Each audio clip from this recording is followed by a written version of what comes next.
Yo, what is up, guys? This is the Brick Doe here, and I wanted to talk about the Brickworld vendors and kind of my overall thoughts on it. It had been a few years since I had been to Brickworld Chicago, and then this is sort of like the first time where it's like, okay, I have the means maybe to purchase something big, or maybe see if there's any really big, things on my wanted list that I can maybe check off and pick up here.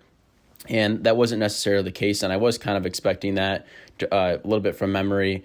But yeah, I just want to give you my overall thoughts, some advice maybe for you guys going to a convention for the first time, what to expect from these vendors and kind of deals you can find and just overall experience and what you can expect.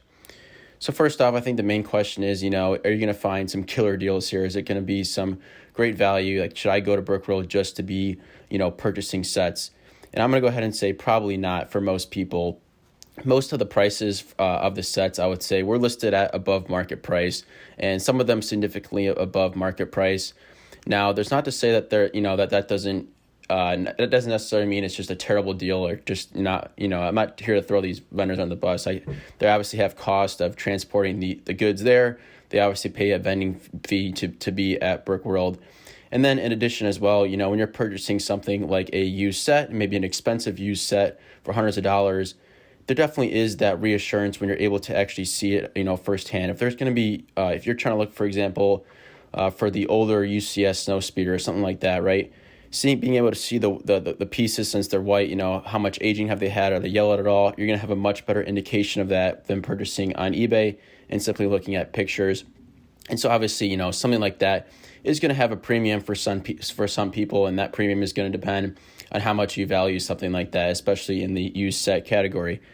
I will say, in general, too, a lot of the vendors were super cool with you being able to, really pick up the boxes of these sets that, are worth $1,000+ and be able to take a good look at that. They're offering that, I would say, service as well. If you're looking at new sets, you're going to be able to see the condition of the box and exactly what you're getting, and there definitely is some value in that.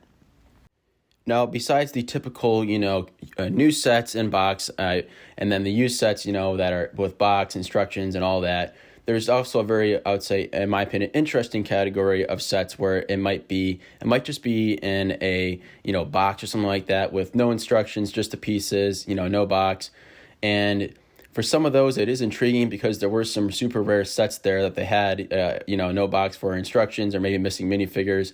And it's hard to be able to price something out like that, right? Like that's usually, there's not a whole lot of comps on eBay for something like that. So for me, it was hard to get a good grasp on, what kind of value you could place on that. I do enjoy kind of having the complete experience, especially for some of these rare sets. Like if I'm going to spend like $600, for a set that doesn't have its box or instructions, at some point for me, it becomes like, it's like, how much is it extra, whatever, X dollar amount, so I think that definitely comes into play as well. But some that I noticed and that I can speak on, they had the older carousel new in box, that one goes for a crazy amount, but they had it for, one of the vendors had it for $1,200, no box, and it looked like it only had part one of the instructions listed, and it was $1,200.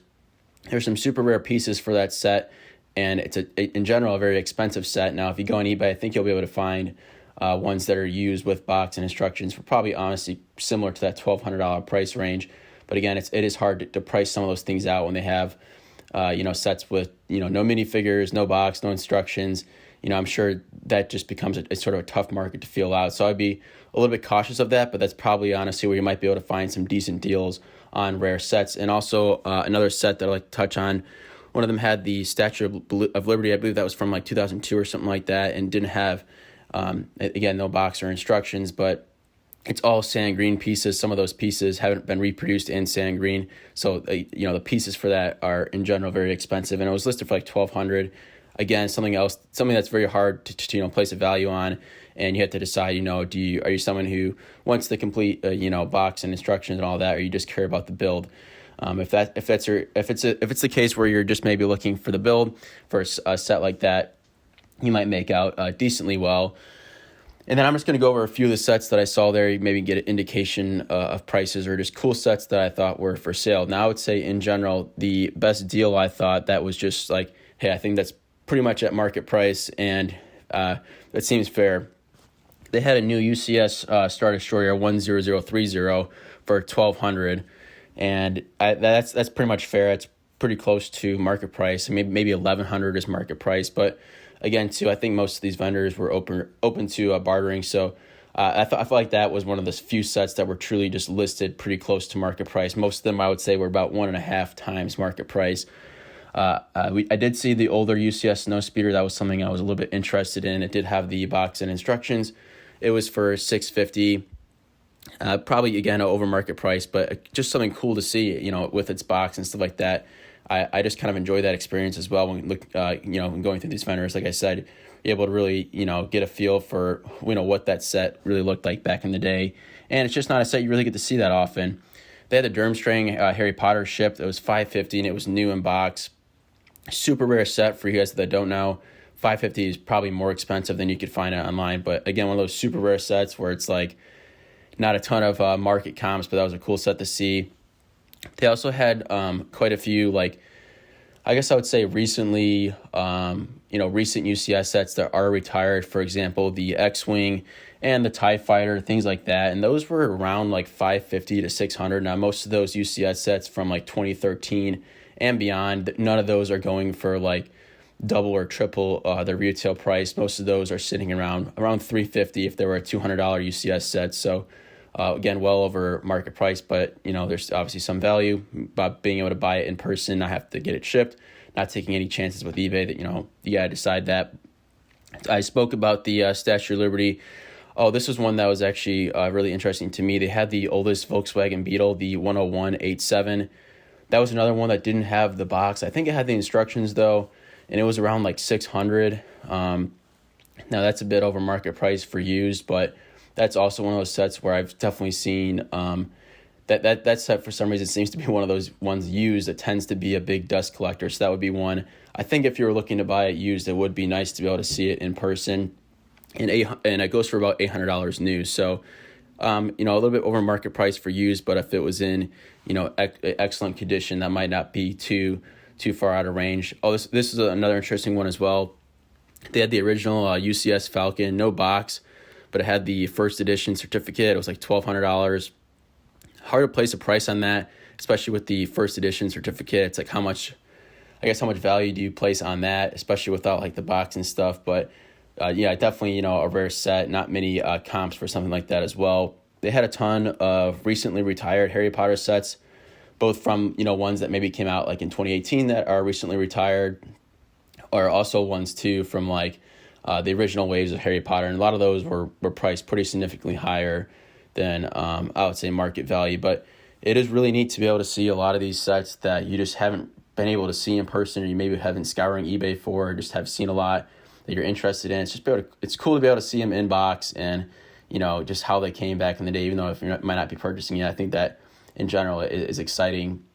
And that's my overall thoughts a little bit on it, right? Most of them are going to be about a bit over market price, and you got to decide how much value you place on being able to purchase it there right on the spot, how much value you place on being able to really look at the used piece condition before making a purchase versus online looking at pictures and all that sort of thing. And that's going to depend per person.